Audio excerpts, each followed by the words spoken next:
নমস্কার, পাকবিচিত্রা সকলকে স্বাগত জানিয়ে আমি আজ আপনাদের একটি ডেজার্ট রেসিপি করে দেখাবো, দুধ বা ক্ষীরের গোকুল পিঠা। এটি বানানো খুবই সহজ। আমার চ্যানেলটি সাবস্ক্রাইব করবেন, পাশে থাকার জন্য ধন্যবাদ। আজ আমি আপনাদের আরেকটি পিঠের নতুন রেসিপি করে দেখাবো, দুধ বা ক্ষীরের গোকুল পিঠে। তার জন্য এখানে আমি একটা নারকেল দিয়ে দিচ্ছি, এখানে 100 গ্রাম খেজুরের গুড় দিচ্ছি। একটা নারকেল আমি বড় একটা নারকেল আমি কুড়িয়ে নিয়েছি, আর এখানে 100 গ্রাম আমি খেজুরের গুড় দিয়েছি। এখন আমি গোকুল পিঠা বানানোর জন্য পিঠের পুরটা তৈরি করে নেব। অনবরত নেড়ে চেড়ে গ্যাসটা আমি লো টু মিডিয়ামে রেখেছি। অনবরত নেড়ে চেড়ে গুড়টাকে আমি নারকেলের সাথে গলিয়ে নেব।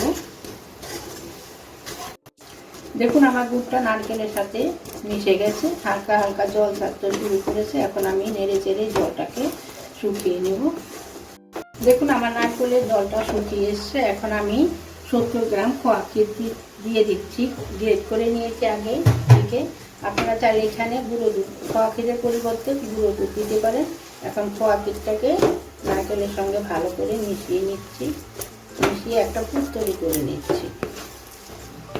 অনবরত নাড়তে থাকতে হবে, খেয়াল রাখবেন যাতে তলায় লেগে না যায়, তাহলে গোকুল পিঠাটা খেতে ভালো লাগবে না। দেখুন আমার দুধ গোকুল পিঠা বানানো পুরটা তৈরি হয়ে গেছে। এখন আমি নামিয়ে নিচ্ছি, নামিয়ে একটা জায়গায় ঢেলে নিচ্ছি। দেখুন আমি এখন একটু ঠান্ডা করে নেব। দেখুন আমি এখন গোকুল পিঠার শেপটা দিয়ে নিব।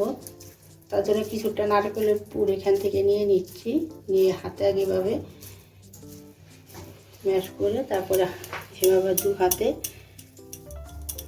গোল করে নিয়ে একটু চ্যাপটা করে 4-5টা এইভাবে একটু। দেখুন আমার একটা শেপ দেওয়া হয়ে গেল, এটা দেখিয়ে দিচ্ছি।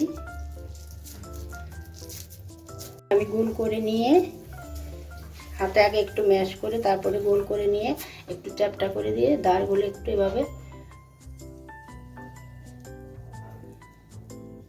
দেখুন আমার দ্বিতীয়টা হয়ে গেল। দেখুন আমি গোকুল পিঠার শেপটা দিয়ে নিয়েছি। এখন আমি একটা ব্যাটার তৈরি করে নেব। তার জন্য এখানে 1 কাপ ময়দা দিয়ে দিচ্ছি। এখন অল্প অল্প জল দিয়ে একটা ঘন ব্যাটার তৈরি করে নেব।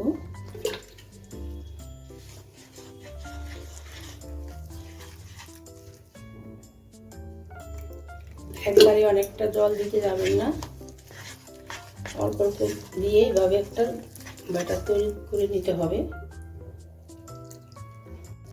দেখুন এরকম একটা ঘন ব্যাটার তৈরি করতে হবে। দেখুন আমি এখন গোকুল পিঠাগুলো ভেজে নিব। তার জন্য ব্যাটারে আমি একটা পিঠে দিয়ে দিচ্ছি।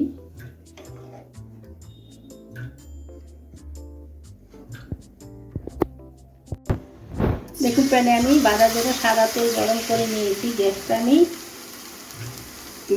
লো টু মিডিয়ামে রেখেছি। আমি এভাবে পিঠাগুলো দিয়ে ভেজে নিব। দেখুন আমার এক পাশ হয়ে গেছে। এখন আমি পিঠাগুলো উল্টে দিচ্ছি।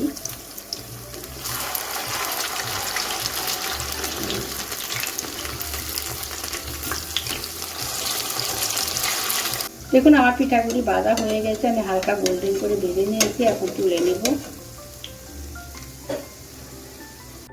দেখুন আমি এখানে 800 গ্রাম দুধ নিয়েছি। দুধটাকে এখন আমি বলক তুলে নেব।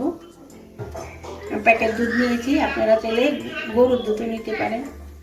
দেখুন আমার দুধে বলক চলে এসছে। এখন আমি গ্যাসটা লো টু মিডিয়ামে রেখে অনবরত নড়ে চড়ে দুধটাকে জাল করে ঘন করে নেব। দেখুন আমার দুধ অনেকটাই ঘন হয়ে গেছে। এখন আমি 100 গ্রাম খেজুরের গুড় দিয়ে দিচ্ছি। আপনারা চাইলে চিনি দিয়েও করতে পারেন, যেহেতু শীতকাল, এখন বাজারে খেজুরের গুড় পাওয়া যাচ্ছে, তাই আমি খেজুরের গুড় দিয়েই গোকুল পিঠা রেসিপিটা করছি। গুড়টাকে ভালো করে গলিয়ে দুধটাকে আরেকটু জাল করে নেব। 1 টেবিল চামচ গুঁড়ো দুধ দিয়ে দিচ্ছি, ক্ষীরটাকে তাড়াতাড়ি ঘন করার জন্য, পরিমাণও বাড়বে।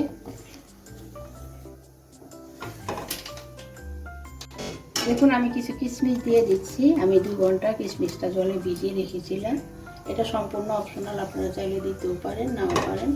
এখন আমার ক্ষীরটা কিন্তু অনেকটাই ঘন হয়ে গেছে, দেখুন আমি নাড়িয়ে চেড়ে দেখিয়ে দিচ্ছি।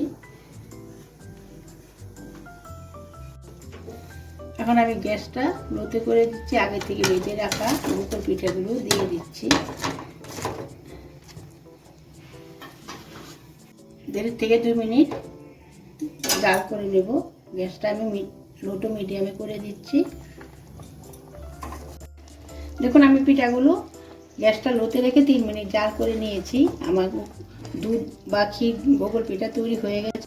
দেখতে এতটাই লোভনীয় হয়েছে, এখনই মনে হচ্ছে খেয়ে নিতে ইচ্ছে হচ্ছে। একটা দিয়ে বলো আমরা না খেলে আতর বাপে 2টা দিয়ে দিই।